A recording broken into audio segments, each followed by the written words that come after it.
ইয়া আইয়ুহার রাসূল, ওহে নবী আপনি বাল্লিগ, পৌঁছে দিন, দাওয়াত দিন, মানুষদেরকে আহ্বান করুন যে নবুয়ত আপনাকে দেওয়া হয়েছে এটাকে সম্প্রসারণ করুন, প্রচার করুন। বলতেছে মা উনজিলা, যা আপনার উপর নাজিল করা হয়েছে আপনার প্রভুর পক্ষ থেকে। আল্লাহ পাক একটু ধমকের সুরে বলতেছেন নবী, ওয়া ইল্লাম তাফআল, যদি আপনি আপনার এই রিসালাতের কাজ না করুন, দাওয়াতের কাজ না করুন, দ্বীন ইসলামকে প্রচার না করুন, ফামা বাল্লাগতা রিসালাতাম, তাহলে মনে রাখেন আপনি কিন্তু আপনার নবুয়তের কাজ করেন নাই। একরকম থ্রেট না? কি বলেন? আপনি করেন, আপনাকে দাওয়াত দিতে হবে, ইসলাম প্রচার করতে হবে, অবস্থা যেমনই হোক, কষ্ট ভিতরে যতই থাকুক, বাধা যতই আসুক, আপনাকে দাওয়াত দিতেই হবে। যদি না দেন, মনে রাখেন নবী, আপনি যদি দাওয়াত দেওয়ার ক্ষেত্রে পিছপা হয়ে থাকেন, তাহলে আপনি কিন্তু আপনার রিসালাত পালন করছেন না, দাওয়াত দিচ্ছেন না। কে বলছেন? কে বলছেন? একটু ধমকের সুরে বলে এরপরে আল্লাহ পাক বলতেছেন একটু আশার বাণী শোনাই দেন। ওয়াল্লাহু ইয়াসিমুকা মিনান নাস, যে নবী আপনি ভয় করেন না যে মানুষের যত ষড়যন্ত্র আছে সব ষড়যন্ত্র থেকে আমি আল্লাহ আপনাকে হেফাজত করব। বর্তমান সময়ে এমন হয়েছে, পৃথিবীর যুগ যুগ ধরে এটা চলে এসেছে, নবীদের থেকে চলে এসেছে, সাহাবা আজমাইন করেছেন, তাবি করেছেন, তবে তাবি করেছেন, আইম্মায়ে খুলাফায়ে রাশিদিন করেছেন, ইমামুল মুজতাহিদিনা করেছেন, আমাদের চলে যাওয়া আকাবিররা করেছেন। আমরা এখন আছি নায়েবে রাসূল হিসাবে, নবীর ওয়ারিস হিসাবে। আলেমদের দায়িত্ব হচ্ছে সে যেখানেই থাকবে, যে অবস্থাতেই থাকবে, সে হক কথা বলে যাবে, কারো কোনো রক্ত চক্ষুকে অপেক্ষা করবে না। ঠিক না ঠিক? বিগত সময়ে 1 লক্ষ আলেমদের মধ্যে 1 কোটি মসজিদের মিম্বরের মধ্য থেকে হাতে গোনা 4-5 জন আলেমও বের হয় নাই, যারা ওই নাজুক পরিস্থিতিতে স্বৈরাচারের আমলেও হক কথাগুলো মিম্বর থেকে বলবে। তাদের কারণ কি? তারা বলছে কথায় কথায় যে পরিস্থিতি ভালো না, পরিস্থিতি বুঝে কথা বলতে হবে। কি বলেন? আমি বিগত সময়ে যে মসজিদে ছিলাম, 2-4 জুমা এরকম যখন গরম বয়ান চলছে, তো রাজনীতিবিদরা তো বলে যে রাসূল তো অনেক নরম ছিলেন, তিনি হাসি ছাড়া কথা বলতেন না। এই স্লোগানগুলো আমাদেরকে শোনায়। আচ্ছা, রাসূল কি তলোয়ার হাতে নেয় নাই? রাসূল কি কোবাই নাই? রাসূল যুদ্ধ করে নাই? সেগুলো কই? বলে সেগুলো আলাদা চ্যাপ্টার, কবরের পরে জিন্দেগি এগুলো। তো আমাদেরকে বলতে যে হুজুর পরিস্থিতি খুব একটা ভালো না, হিসাব কিতাব করার দরকার।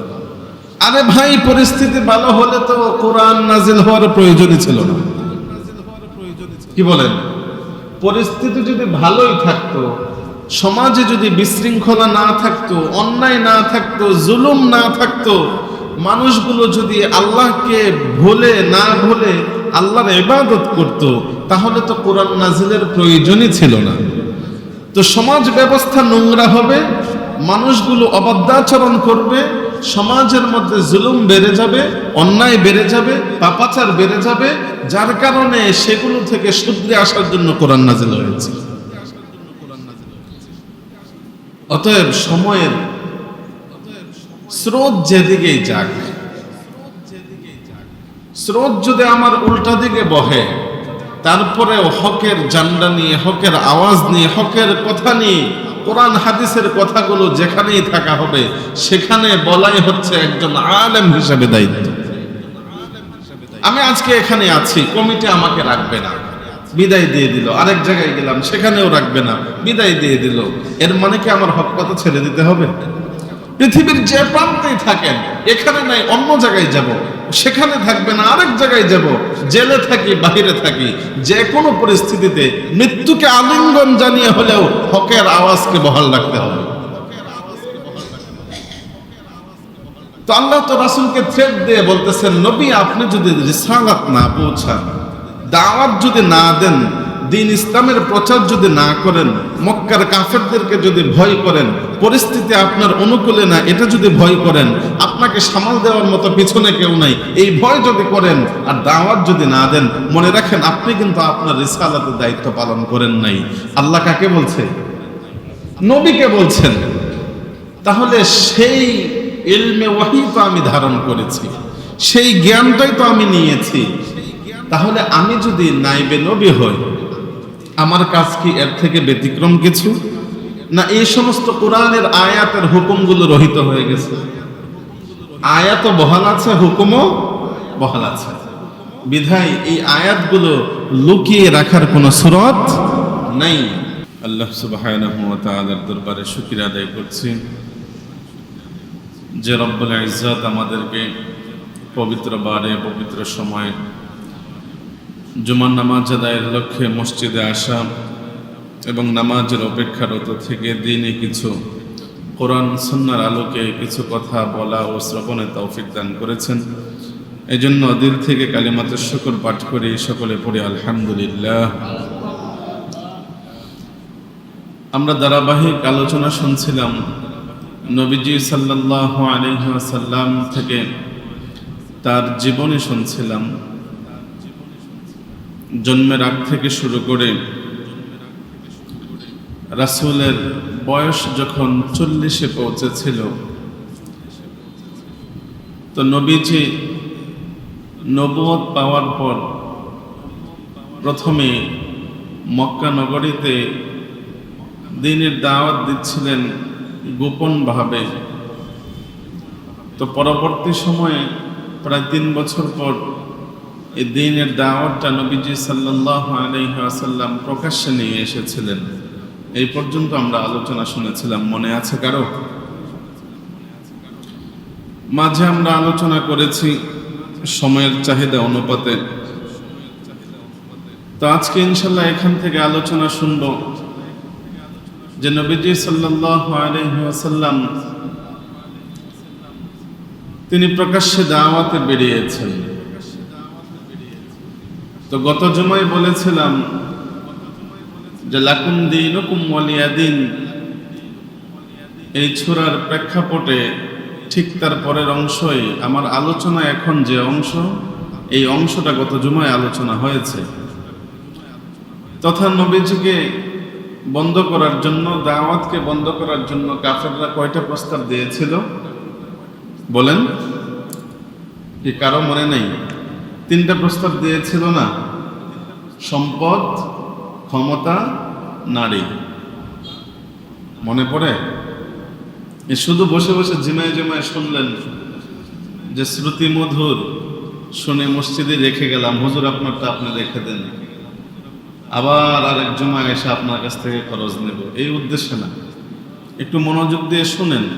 রাসূলের যে কয়টা জীবনী, যে কয় জুমা আলোচনা করেছি, সর্বোচ্চ 4 থেকে 5 ঘন্টা আলোচনা হয়েছে বা আরো কম। তো রাসূলের জীবন তো অনেক লম্বা জীবন, সিরাত তো অনেক বড়। তো রাসূল সাল্লাল্লাহু আলাইহি ওয়াসাল্লামকে এই প্রকাশ্য দাওয়াত থেকে ফিরানোর জন্য মক্কার কাফেররা সব থেকে সম্পদশালী হওয়া, সব থেকে ক্ষমতাধর হওয়া, সব থেকে সুন্দরী নারী হওয়ার যে প্রস্তাবনা দিয়েছিল, রাসূল সেটাকে প্রকাশ্যভাবে প্রত্যাখ্যান করেছিলেন। তো কাফেরদের এই দাওয়াত, কাফেরদের এই প্রস্তাবনা প্রত্যাখ্যানের পর রাসূল দাওয়াত দিতে দিতে 40 থেকে দাওয়াত আরম্ভ করেছেন, 7 বছর দাওয়াত দিয়েছেন। তাহলে বয়স গিয়ে কত দাঁড়ালো? কত? 47। তো রাসূল 47 বছর বয়সে যখন উপনীত হলেন, নবুয়তের 7ম বছরে, এখন কাফেররা চিন্তা করছে আর সম্ভব না, মুহাম্মদকে সামাল দেওয়া যাচ্ছে না। তার দাওয়াতে তো মানুষগুলো দিন দিন তার দিকে বেধছে, তার দাওয়াত গ্রহণ করছে, ইসলাম গ্রহণ করে মুসলিম হয়ে যাচ্ছে, দিন দিন তার দল বড় হয়ে যাচ্ছে। তো মুহাম্মদকে কোনোভাবেই ঠেকানো যাচ্ছে না, কি করা যায়? তো নবীজি সাল্লাল্লাহু আলাইহি ওয়াসাল্লামকে ঠেকানোর জন্য তো কাফেররা এবার চিন্তা করলো, না, মুহাম্মদকে এখন সরাসরি অ্যাটাক করতে হবে। আবার এটাও মনে রাখেন, এই 47 বছর পর্যন্ত নবী মুহাম্মদের গায়ে একটি ফুলের টুকাও কেউ দেওয়ার সাহস করেনি। একদিকে হচ্ছে চাচা আবু তালেব, ক্ষমতা, প্রভাব, আধিপত্য, অপরদিকে হচ্ছে আম্মাজান খাদিজাতুল কুবরার একটা আধিপত্য ছিল। মক্কায় তারও একটা ওয়েট ছিল, যার কারণে নবী মুহাম্মদের গায়ে কেউ টুকা পর্যন্ত দেওয়ার সাহস করেনি। এখন কাফেররা একদল হয়ে গিয়েছে যে মুহাম্মদকে ফেরাতে হবে। কি করো? বলে তাকে জেলে বন্দি করে দাও। কোথায়? জেলে বন্দি হওয়া এটা একটা সুন্নাহ। এটা আপনারা বিশ্বাস করেননি? হ্যাঁ, বিশ্বাস হয়? জেলে বন্দি হওয়া এটাও একটা সুন্নাহ। সব নবীকেই এভাবে আবদ্ধ করে আটকে রেখে নানানভাবে টর্চারিং করা হয়েছে। নবীদের পরবর্তী সময় থেকে আজ অব্দি পর্যন্ত আমাদের যত আকাবির আসলাফ ছিল সবাইকেই, প্রায় ম্যাক্সিমামকেই জেলের কারাবন্দী নির্যাতনের শিকার হতে হয়েছে। তো নবীজিকে আবদ্ধ করে ফেললেন, শুধু নবীজি না, তখন রাসূলের কাছে যারা মুসলিম হয়েছিল সব মুসলিমকে, নারী পুরুষ ছোট বড় সবাইকে একটা জায়গায় আবদ্ধ করে ফেললো। মক্কায় ঘোষণা হয়ে গেল যে এদের সাথে কোনো কথাবার্তা চলবে না, বন্ধ। ব্যবসা বাণিজ্য বন্ধ, লেনদেন বন্ধ, উঠা বসা বন্ধ, কথাবার্তা বলা সব বন্ধ, খাবার পানি সব বন্ধ, কিচ্ছু নাই। এটা মনে হয় আমাদের এই যে দেশের যে কি বলে কাশিমপুর কারাগার অথবা কেরানীগঞ্জ কারাগারের মতো সর্বোচ্চ, তাই না? এমন নাকি? আপনার কথা বলেন না কেন? আর বিষয়টা কি এমন নাকি? তো কাশিমপুর কারাগারেও তো আপনাকে দুমুটো বাদ দিবে। আপনি বেঁচে থাকার জন্য গভর্নমেন্ট এতটুকু আয়োজন রাখে যে মানুষটা যেন ভালো হোক মন্দ হোক, পচা গান্দা যাই হোক, দুমুটো ভাত খেয়ে সে বেঁচে থাকবে। এই গভর্নমেন্ট অন্তত এতটুকু করে। আবার গ্রাম দেশের আরেকটা এই প্রচলিত কথা আছে, বাক্য আছে যে থালাবাটি কম্বল জেলখানার সম্বল, থালাবাটি কম্বল জেলখানার সম্বল। বিশ্বনবী সাল্লাল্লাহু আলাইহি ওয়াসাল্লামকে তার সাথীগুলো সহ এক জায়গায় আবদ্ধ করা হলো, আর ওই জেলখানার নাম ছিল শিবে আবি তালেব। শিবে আবি তালেব, শিবে আবি তালেব জায়গায় জেলখানায় বন্দি করা হলো। মানুষের সাথে কথাবার্তা নাই, ব্যবসা বাণিজ্য নাই, খাবার দাবার নাই, থালাবাটি কম্বল কিছুই নেই, পানীয় নাই। সকল সাহাবীদের সাথে তখন সব সাহাবীদের অভ্যাস ছিল, মক্কার লোকদের অভ্যাস ছিল, সকলেই কিছু না কিছু পশু পালতেন। সাহাবীদের সাথে যত প্রাণী ছিল, পশু ছিল, ছাগল, বেড়া, ধুম্বা সবগুলো একে একে খাওয়া আরম্ভ করলেন। খাবার নাই তো। প্রথম বছর এভাবে এক একজনের প্রাণী জবাই করে খেলেন, খেয়ে দিন পার করলেন। জেলখানার দ্বিতীয় বছর ওই যে পশুগুলো জবাই করে কে খেয়েছিল, ওই পশুগুলোর চামড়াগুলোকে তারা শুকিয়েছিল। দ্বিতীয় বছরও দেখে বাহির থেকে কোনো খাবার আসে না। দ্বিতীয় বছর গিয়ে ওই জবাইকৃত প্রাণীর শুকনা চামড়াগুলো খেতে লাগলেন। মনে মনে একটু চিন্তা করেন, রাসূলের ওই সময়ের জীবনে একটু কাল্পনিক ভাবে আপনি চলে যান। জেলখানায় আবদ্ধ করা হলো, কিচ্ছু দেওয়া হয় না। পরের বছর খাবারের অভাবে রাসূল সহ সব মানুষগুলো, মুসলমানগুলো জবাইকৃত ওই যে চামড়া ছিল, শুকনো চামড়া খাইতে আরম্ভ করলেন। এভাবে দ্বিতীয় বছর কেটে গেল। জেলখানার তৃতীয় বছর রাসূল করিম সাল্লাল্লাহু আলাইহি ওয়াসাল্লামের অবস্থা আরো ভয়াবহ, মুসলমানদের অবস্থা আরো কঠিন। বলে যে ইতিহাসের মধ্যে পাওয়া যায়, সিরাত পড়লে দেখা যায়, গ্রন্থগুলোর মধ্যে লেখা আছে যে ওই সময়ের মহিলাদের স্তনের দুধটুকু শুকিয়ে গিয়েছিল। রাত্রিবেলায় বাচ্চারা হাওমাও করে কাঁদতো, আকাশ বাতাস প্রকম্পিত হতো, সবগুলো ভারী হয়ে যেত। কিন্তু বাচ্চাদের এই আর্তনাদ, ক্ষুধার যন্ত্রণার চিৎকারগুলো কাফেরদের হৃদয়কে গলাতে পারত না। জেলখানার ৩য় বছর, এখন খাওয়ার কিছুই নাই, পশু নাই, চামড়াও নাই। বলে জেলখানার ৩য় বছরটা আরো মর্মাহত ছিল। রাসূল সহ ওই জেলখানায় আবদ্ধকৃত সকল মানুষগুলো গাছের পাতা খেতে আরম্ভ করেছে। ভাইরা আমার, চিন্তা করুন, যে দ্বীন ইসলামের উপর আমরা এখন একটু একটু আমল করি, মন চাইলে করি বা করি না, যে ইসলাম, যে ধর্ম, যে কোরআন, যে দ্বীন আমরা এখন দেখতে পাচ্ছি, এই দিনটা এমনি এমনি আসি নাই। কত শত কোরবানির উপর দিয়ে দিনটা আমাদের পর্যন্ত এসেছে। ভাইরা আমার, ৩য় বছর রাসূল সহ সকল আবদ্ধকৃত জেলখানার মানুষগুলো গাছের পাতা, গাছের শিকড়, গাছের বিভিন্ন অংশ খেতে আরম্ভ করলেন। বাহির থেকে কোনো খাবার নাই, কোনো পানীয় নাই, ভিতরে ঢুকবে বা কিছু ঢুকাবে লুকিয়ে, এমন দুঃসাহসও কেউ করে না। এত কষ্টের মধ্য দিয়ে যাচ্ছে। ওদিকে চাচা আবু তালেব যখন দেখেছেন ভাতিজা মুহাম্মদকে জেলে ঢুকিয়ে দিয়েছেন, চাচা আবু তালেব তো জেলে ঢুকে নাই, কারণ সে তো এখনো মুসলমান হয় নাই। জেলে তো তারাই ঢুকেছে যারা মুহাম্মদের দ্বীনের উপর বিশ্বাস করেছে, মুমিন হয়েছে, তারাই মাত্র জেলে। চাচা আবু তালেব মুসলমান হয় নাই, বিদায় তাকেও জেলে ঢুকানো হয় নাই।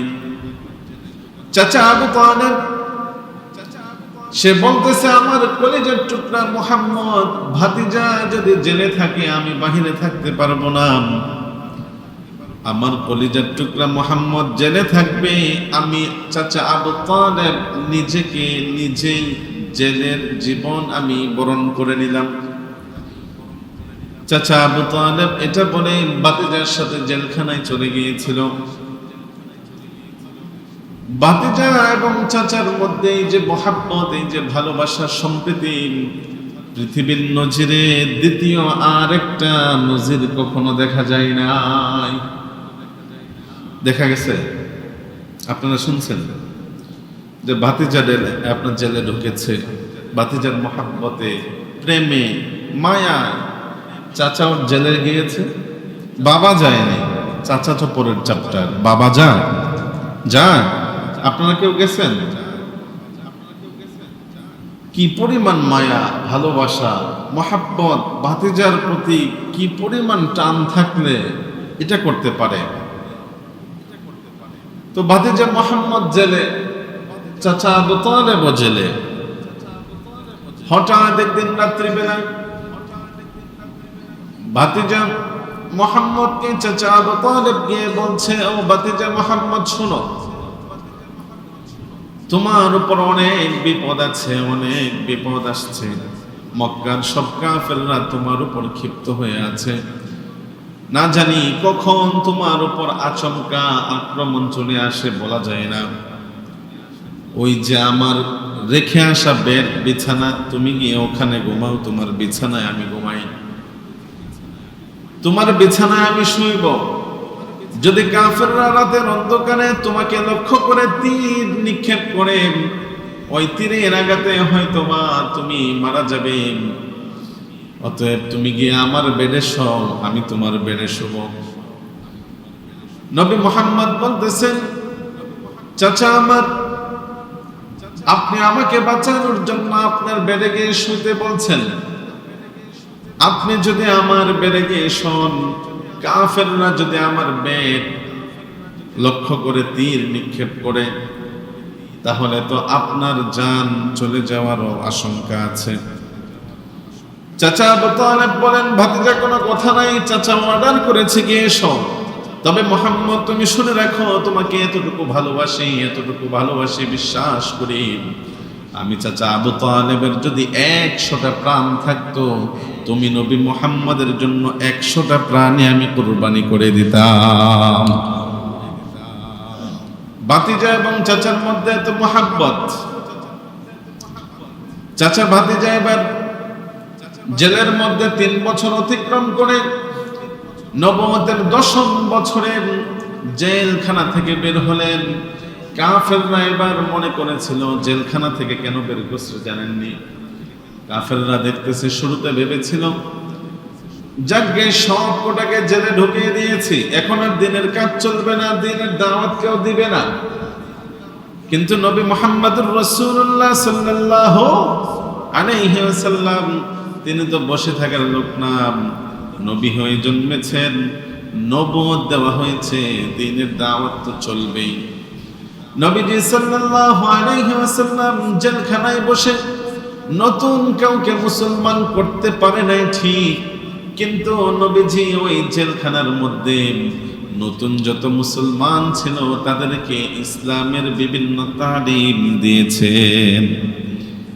কাফেররা এবার চিন্তা করলো মুহাম্মদকে জেলে রাখা যাবে না, অনেক কষ্ট পেয়েছে, দিনের দাওয়াত তেমন নাই, হয়তো বা তার শায়েস্তা হয়েছে, শিক্ষা হয়েছে। 3 বছর পর নবুয়তের 10ম বছর গিয়ে নবীজিকে জেলখানা থেকে বের করে দিলেন। সবাই যখন মুক্ত হলো, মুক্ত হওয়ার পর জেল থেকে বের হওয়ার অল্প সময়ের ব্যবধানের মধ্যে চাচা আবু তালেব ইন্তেকাল করলেন। চাচা আবু তালেব মারা গেলেন। নবীজির কষ্ট, ব্যথা সীমা নাই। নবীজির 3টা সন্তান নিজ হাতে কবরস্থ করেছে, এত পরিমাণ কাঁদে নাই। শেষে যখন নবীজির ছেলে ইব্রাহিম মারা গিয়েছিল, চোখ থেকে কিছু অশ্রু জড়েছিল, বাকি আওয়াজ হয়নি। কিন্তু চাচা আবু তালেব যখন ইন্তেকাল করেছে, নবীজি এই ইতিহাসের মধ্যে দেখা যায় নবীজি তখন বাচ্চা ছেলেদের মতো ফুফিয়ে ফুফিয়ে কেঁদেছেন। ভালোবাসা কম ছিল না বেশি? কম না বেশি? কিন্তু ঈমান আনে নাই। ওই ভালোবাসা, ওই মায়া, ওই সম্প্রীতি, ওই মহাব্বতের কারণে নবীজি নিজের সন্তানের সময় এত কাঁদে নাই যত পরিমাণ চাচা আবু তালেব ইন্তেকালের পর কেঁদেছেন। চাচা আবু তালেব মারা গেলেন। তারিখে ইতিহাসের মধ্যে পাওয়া যায় চাচা আবু তালেব মারা যাওয়ার 7 দিন অথবা 12 দিনের ব্যবধানে নবীজির মক্কার আরেকজন খুঁটি মা খাদিজাও দুনিয়া থেকে বিদায় নিলেন। কষ্ট কয়টা? 2 কষ্ট একসাথে পরপর, অল্প সময়ের ব্যবধান।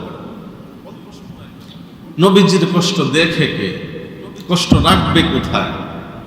মনে হচ্ছিল যে নবীজির দুনিয়াতে কেউ নাই, সব একাকার হয়ে গিয়েছে, নিঃস্ব হয়ে গিয়েছে, একা হয়ে গিয়েছে। দেখার মতো, শোনার মতো আদর, আপ্যায়ন, ভালোবাসা এগুলো দেওয়ার মতো নবীজির মনে হয় আর কেউ নাই। কারণ নবীজির অন্যান্য চাচারাও তো এখনো ঈমান আনে নাই। যে এক চাচা ছিল, মহাব্বত করতো, ভালোবাসতো, নিজের জান প্রাণ দিয়ে ভাতিজা মুহাম্মদকে আগলে রেখেছিল, সেই চাচাও এখন দুনিয়া থেকে চলে গিয়েছে। ঘরের শান্তি, ঘরের দিক থেকে প্রশান্তি দেওয়ার মানুষটা মা খাদিজাও দুনিয়া থেকে চলে গিয়েছে। নবীজি একা বিষণ্ণ মনে এখন কেমন যেন পাগল। কিন্তু এই যে নবুয়তের 10ম বছর চলছে, ইতিহাসের মধ্যে দেখে নবুয়তের এই 10ম বছরটাকে দুঃখের বছর বলে আখ্যায়িত করা হয়েছে। রাসূলুল্লাহ সাল্লাল্লাহু আলাইহি ওয়াসাল্লাম তো নবী, তিনি তো রাসূল। এই সুখের কারণে দাওয়াত বন্ধ করা যাবে না। এই এত দুঃখ, এত কষ্ট, নবীজি এখন চিন্তা করতেছেন যাদের একটু বলে, যাদের একটু সাহসিকতায় উৎসাহ উদ্দীপনার কারণে মক্কার কাফেরদের চক্ষু রক্ত চক্ষুকে উপেক্ষা করে দাওয়াত দিতাম, তারা তো এখন নাই। নবী এখন চিন্তা পেরেশানের মধ্যে আছেন। আল্লাহ রাব্বুল ইজ্জত ওই সময় কোরআনুল কারীমের আয়াত নাযিল করে বললেন, ইয়া আইয়ুহার রাসূল বাল্লিগ মা উনজিলা ইলাইকা মির রাব্বিক ওয়া ইন লাম তাফআল ফামা বাল্লাগতা রিসালাতা। আল্লাহ তাআলা নবীজিকে বলতেছেন, নবী একা ভয় বিষণ্ণ মন খারাপ এভাবে থাকলে চলবে না, আপনার দাওয়াত আপনাকে চালিয়ে যেতে হবে, দাওয়াত দিয়ে যেতে হবে। মক্কার কাফেররা আপনার অনুগামী না, সবাই আপনাকে মারতে চায়। কাফেররা জেলখানা থেকে বের করে বলেছিল, মুহাম্মদ তোমাকে সাবধান করে দিলাম, তোমাকে ছেড়ে দিলাম, তুমি যদি তোমার ঘর থেকে আরেকবার এই দাওয়াত নিয়ে বের হওয়ার চেষ্টা করো, তাহলে মনে রেখো মায়ের কিন্তু একটাও মাটিতে পড়বে না। এতদিন তোমাকে কিছু বলি নাই, কিন্তু এখন আর ছাড়বো না। ভয় আছে না নাই? মুহাম্মদুর রাসূলুল্লাহ সাল্লাল্লাহু আলাইহি ওয়াসাল্লামের উপর এই আয়াত নাযিল হয়ে গেল। আল্লাহ তাবারাকা ওয়া তাআলা বলতেছেন, নবী আপনাকে আমি নবী বানিয়েছি, আপনি আপনার দাওয়াত পৌঁছে দেন। ইয়া আইয়ুহার রাসূল, ওহে নবী আপনি বাল্লিগ পৌঁছে দিন, দাওয়াত দিন, মানুষদেরকে আহ্বান করুন যে নবুয়ত আপনাকে দেওয়া হয়েছে এটাকে সম্প্রসারণ করুন, প্রচার করুন। বলতেছে মা উনজিলা, যা আপনার উপর নাযিল করা হয়েছে আপনার প্রভুর পক্ষ থেকে। আল্লাহ পাক একটু ধমকের সুরে বলতেছেন, নবী ওয়া ইল্লাম তাফআল, যদি আপনি আপনার এই রিসালাতের কাজ না করুন, দাওয়াতের কাজ না করুন, দ্বীন ইসলামকে প্রচার না করুন, ফামা বাল্লাগতা রিসালাতাম, তাহলে মনে রাখেন আপনি কিন্তু আপনার নবুয়তের কাজ করেন নাই। একরকম থ্রেট না? কি বলেন? আপনি করেন, আপনাকে দাওয়াত দিতে হবে, ইসলাম প্রচার করতে হবে, অবস্থা যেমনই হোক, কষ্ট ভিতরে যতই থাকুক, বাধা যতই আসুক, আপনাকে দাওয়াত দিতেই হবে। যদি না দেন, মনে রাখেন নবী আপনি যদি দাওয়াত দেওয়ার ক্ষেত্রে পিছপা হয়ে থাকেন, তাহলে আপনি কিন্তু আপনার রিসালাত পালন করছেন না, দাওয়াত দিচ্ছেন না। কে বলছেন? কে বলছেন? একটু ধমকের সুরে বলে এরপরে আল্লাহ পাক বলতেছেন, একটু আশার বাণী শোনাই দেন। ওয়াল্লাহু ইয়াসিমুকা মিনান নাস, যে নবী আপনি ভয় করেন না, যে মানুষের যত ষড়যন্ত্র আছে সব ষড়যন্ত্র থেকে আমি আল্লাহ আপনাকে হেফাজত করব। বর্তমান সময়ে এমন হয়েছে, পৃথিবীর যুগ যুগ ধরে এটা চলে এসেছে, নবীদের থেকে চলে এসেছে, সাহাবা আজমাইন করেছেন, তাবি করেছেন, তবে তাবি করেছেন, আইম্মায়ে খুলাফায়ে রাশিদিন করেছেন, ইমামুল মুজতাহিদিনরা করেছেন, আমাদের চলে যাওয়া আকাবিররা করেছেন। আমরা এখন আছি নায়েবে রাসূল হিসাবে, নবীর ওয়ারিস হিসাবে। আলেমদের দায়িত্ব হচ্ছে সে যেখানেই থাকবে, যে অবস্থাতেই থাকবে, সে হক কথা বলে যাবে, কারো কোনো রক্ত চক্ষুকে অপেক্ষা করবে না। ঠিক না ঠিক? বিগত সময়ে 1 লক্ষ আলেমদের মধ্যে 1 কোটি মসজিদের মিম্বরের মধ্য থেকে হাতে গোনা 4-5 জন আলেমও বের হয় নাই, যারা ওই নাজুক পরিস্থিতিতে স্বৈরাচারের আমলেও হক কথাগুলো মিম্বর থেকে বলবে। তাদের কারণ কি? তারা বলছে কথায় কথায় যে পরিস্থিতি ভালো না, পরিস্থিতি বুঝে কথা বলতে হবে। কি বলেন? আমি বিগত সময়ে যে মসজিদে ছিলাম, 2-4 জুমা এরকম যখন গরম বয়ান চলছে, তো রাজনীতিবিদরা তো বলে যে রাসূল তো অনেক নরম ছিলেন, তিনি হাসি ছাড়া কথা বলতেন না। এই স্লোগানগুলো আমাদেরকে শোনায়। আচ্ছা, রাসূল কি তলোয়ার হাতে নেয় নাই? রাসূল কি কোবাই নাই?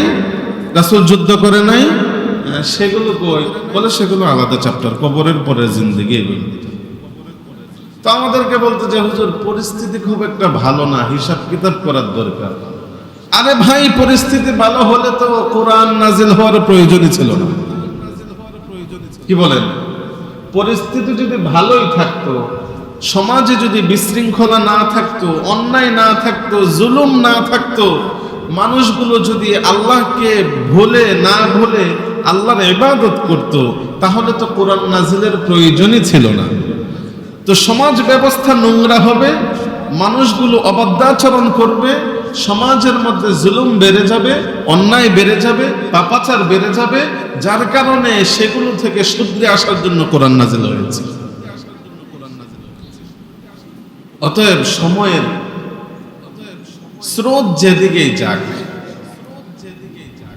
স্রোত যদি আমার উল্টা দিকে বহে, তারপরেও হকের জান্ডা নিয়ে, হকের আওয়াজ নিয়ে, হকের কথা নিয়ে, কোরআন হাদিসের কথাগুলো যেখানেই থাকা হবে, সেখানে বলাই হচ্ছে একজন আলেম হিসেবে দায়িত্ব। আমি আজকে এখানে আছি, কমিটি আমাকে রাখবে না, বিদায় দিয়ে দিল। আরেক জায়গায় গেলাম, সেখানেও রাখবে না, বিদায় দিয়ে দিল। এর মানে কি আমার হক কথা ছেড়ে দিতে হবে? পৃথিবীর যে প্রান্তেই থাকেন, এখানে নাই অন্য জায়গায় যাব, সেখানে থাকবে না আরেক জায়গায় যাব, জেলে থাকি বাহিরে থাকি, যে কোনো পরিস্থিতিতে মৃত্যুকে আলিঙ্গন জানিয়ে হলেও হকের আওয়াজকে বহাল রাখতে হবে। তো আল্লাহ তো রাসূলকে থ্রেট দিয়ে বলতেছেন, নবী আপনি যদি রিসালাত না পৌঁছান, দাওয়াত যদি না দেন, দিন ইসলামের প্রচার যদি না করেন, মক্কার কাফেরদেরকে যদি ভয় করেন, পরিস্থিতি আপনার অনুকূলে না এটা যদি ভয় করেন, আপনাকে সামাল দেওয়ার মতো পিছনে কেউ নাই, এই ভয় যদি করেন আর দাওয়াত যদি না দেন, মনে রাখেন আপনি কিন্তু আপনার রিসালাতের দায়িত্ব পালন করেন নাই। আল্লাহ কাকে বলছে? নবীকে বলছেন। তাহলে সেই ইলমে ওয়াহী তো আমি ধারণ করেছি, সেই জ্ঞানটাই তো আমি নিয়েছি। তাহলে আমি যদি নাইবে নবী হই, আমার কাজ কি এর থেকে ব্যতিক্রম কিছু না? এই সমস্ত কোরআনের আয়াতের হুকুমগুলো রহিত হয়ে গেছে। আয়াতও বহাল আছে, হুকুমও বহাল আছে। বিধায় এই আয়াতগুলো লুকিয়ে রাখার কোনো সুরত নাই। নবী কি করবে? তো নবী তো এখন পেরেশান, চিন্তা করতেছে, আচ্ছা আমি তো শুধু মক্কার নবী না, সারা জাহানের নবী তো আমি। ওকে, এবার আমি একটু তাহলে তাইফে যাই, আমি তাদেরকে দাওয়াত দিয়ে দেখি যে তারা কি আমার দাওয়াত অ্যাকসেপ্ট করে কিনা। বিশ্বনবী সাল্লাল্লাহু আলাইহি ওয়াসাল্লাম মক্কা ছেড়ে তিনি তাইফে গেলেন দ্বীনের দাওয়াত দেওয়ার জন্য, দ্বীন প্রচারের জন্য। দ্বীনের দাওয়াত দিয়ে যখন তাইফের বড় বড় লিডারদের সাথে পরামর্শ করলেন, দ্বীনের দাওয়াত দিলেন, তারা তো এটাকে অ্যাকসেপ্ট করলো না, গ্রহণই করলো না। উল্টা বলে, তোমার মতো পাগলকে আবার আল্লাহ নবী বানাইছে, তোমার মতো পাগল রে নবী বানাইছে, আল্লাহর দুনিয়ার লোকজন খুঁজে পাইছে, ফিরে যাও, এগুলো এখানে দাও, এখানে এইসব বাউতাবাজি দান্দাবাজি চলবে না, যাও। নবীজি সাল্লাল্লাহু আলাইহি ওয়াসাল্লামকে প্রত্যাখ্যান করলেন। তাইফের মানুষগুলো নবীকে টেকনোলজি করে মাইট দিলেন, তাদের বাচ্চাদেরকে, দুষ্ট ছেলেদেরকে লেলিয়ে দিলেন। পথিমধ্যে নবীজিকে মেরে রক্তাক্ত করেছেন, শরীর থেকে জর্জর করে রক্ত বহিয়েছে। নবীজি রক্তাক্ত অবস্থায় তায়েফ থেকে মার খেয়ে আসলেন আবার জন্মভূমিতে। এখানে এসে দেখেন এখানের অবস্থা হাহাকার। আমার কলিজার টুকরা বিবি খাদিজাও নাই, আমাকে ভালোবাসতো, মুহাব্বত করতো, আমার জন্য প্রাণ বিসর্জন দেওয়ার মতো আমার চাচা আবু তালেব সেও নাই। নবীজির অবস্থাটা খুবই খারাপ, মানসিকভাবে অনেক ভেঙে পড়েছেন। নবীজি সাল্লাল্লাহু আলাইহি ওয়াসাল্লাম তখন ওই সময়টার মধ্যেই অল্প সময়ের ব্যবধানে নবীজিকে তখন মেরাজে গমন করিয়েছিলেন। আমরা মেরাজের ঘটনা শুনি না? তো মেরাজ ওই সময়টাই হয়েছিল যে পৃথিবীর মধ্যে তখন নবীজি একা, চলার মতো আর কোনো চোখে সামনে কিছু ভাসছে না, যেদিকে যাবে অসহায়, যেদিকে যায় একা। মনে হচ্ছিল যে পৃথিবী অন্ধকার নবীজির জন্য। তাহলে ভাইরা আমার, নবীজি তায়েফে গিয়ে মার খেলেন, মক্কার মধ্যে তিনটি বছর কারাবদ্ধ জীবন যাপন করলেন। শুধুমাত্র জীবন যাপনই নয়, এটাকে জীবন বলে না। জেলখানায় থেকে নবীজি ছাগলের চামড়া খেয়েছেন, হালাল জন্তুগুলোর চামড়া ভক্ষণ করেছেন, গাছের পাতা খেয়ে দিন পার করেছেন। নবীজি সাল্লাল্লাহু আলাইহি ওয়াসাল্লাম তারপরেও তিনি দাওয়াত থেকে, ইসলাম প্রচার করা থেকে চুল পরিমাণ পিছু হটেন নাই। সময়ের যে সমস্ত আলেমরা আছেন, এই কথাটা পরিষ্কার বোঝা দরকার। সূরাতুল আনআমের ওই আয়াতটার ব্যাখ্যাটাও পরিষ্কার পড়া দরকার, যে নবী আমাদের জন্য এত মার খেলেন, দিন পৌঁছে দেওয়ার জন্য এত কষ্ট সহ্য করলেন, গাছের পাতা পর্যন্ত যে নবী আমাদের জন্য খাইলেন, সেই দিনটা আমাদের কাছে কত সহজে আমরা পেয়ে গিয়েছি। পৈতৃক সম্পত্তি হিসাবে, বংশ দ্বারা পরম্পরা হিসাবে আমরা দিন পেয়ে গিয়েছি বিদায় দেখা যায় 200 টাকা, 500 টাকা, 1000 টাকার বিনিময়ে এই ইসলামটাকে, দিনটাকে বিক্রি করে দেই। ঠিক না বেঠে? সামান্য টাকা আমার ঈমান নিয়ে যাচ্ছে, সামান্য টাকার বিনিময়ে আমি আমার ঈমানটাকে দিয়ে দিচ্ছি। আহা, এত সস্তা ঈমান! ঈমানটা কত! আমরা বলি দেশের জন্য যে 7 সাগর 13 নদী বইয়ে আমার বাংলাদেশ হয়েছে। তাহলে নবীজি দিনটাকে আমাদের পর্যন্ত এইভাবে পৌঁছে দেওয়ার জন্য কত সাগর রক্ত জড়িয়েছেন আর কত নদী পরিমাণ কষ্ট বইয়েছেন, এটার কোনো সীমা আছে? সীমা আছে? তো তিনি চাইলে তো পারতেন যে না, মক্কার কাফেরদের সেই প্রস্তাবনা মেনে নিয়ে বড় বড় মুরগির রান খাবে আর আরাম আয়েশের বিলাসিতার সুখের জিন্দেগি পার করবে, পরিস্থিতি ভালো হলে পরবর্তীতে আবার দাওয়াত দেওয়া যাবে না, এটা কি ভাবতে পারতেন না উনি? তো উনি তো এটা করলেন না। আরে আমাদের ইমামে আবু হানিফা রাহিমাহুল্লাহ, পৃথিবীর মধ্যে এই যে আমাদের বর্তমান সময়ের 4 জন এই মাযহাব প্রণেতা, ইমামে শাফি, ইমামে আহমদ ইবনে হাম্বল, ইমাম মালিক, ইমামে আবু হানিফা, এই যে 4 মাযহাব প্রণেতা, এই 4 মাযহাব প্রণেতার জিন্দেগিতেও তো দেখা যায় যে এই সমস্ত জেল, জুলুম, নির্যাতন, নিপীড়ন একের পর এক হয়েছে। কেন? কোনোটাই ব্যক্তিগত কারণে না। আচ্ছা, নবীর উপর যত জুলুম হয়েছে, যত অত্যাচার করেছে মানুষরা, তৎকালীন সময়ের কাফেররা, এগুলো কি ব্যক্তিগত কারণে না দ্বীনের কারণে? দ্বীনের কারণে হয়েছে। ব্যক্তিগত কারণে নবী মুহাম্মদকে মক্কা মদিনার কোনো একজন মানুষ কেউ ফুলের টুকা পর্যন্ত দিয়ে দেখে নাই। তো নবী মুহাম্মদকে যেভাবে জেল, নির্যাতন, জুলুম সহ্য করতে হয়েছে, আমাদের ইমাম আবু হানিফা রাহিমাহুল্লাহ তো এইভাবে জেলে তিনি মৃত্যুবরণ করেছেন। বলে তৎকালীন সময়ের বাদশা ছিল বাদশা মনসুর। তো বাদশা মনসুর দেখলো যে আমার এই রাজ্যের মধ্যে সব থেকে বড় পণ্ডিত, বিদগ্ধ, বিচক্ষণ, মুহাক্কিক আলেমকে, বলে আবু হানিফা। ঠিক আছে, তাকে ধরে নিয়ে আসো। তাকে ধরে নিয়ে আসার পর তাকে বলতেছেন যে আপনাকে আমি একটি প্রস্তাবনা দিচ্ছি যে আপনি আমার এই রাজ্যের, এই গভর্নমেন্টের প্রধান বিচারপতি হবেন। কি হবেন? প্রধান বিচারপতি। ইমাম আবু হানিফা বলতেছেন যে না, এই দায়িত্ব আমি নিতে পারবো না। কেন? বলে যে এই রাজ্যের রাজা হচ্ছেন আপনি, আর আমি হচ্ছি শুধুমাত্র বিচারপতি। রাজ্যটা আপনার হুকুমে চলবে, আমার হুকুমে চলবে না।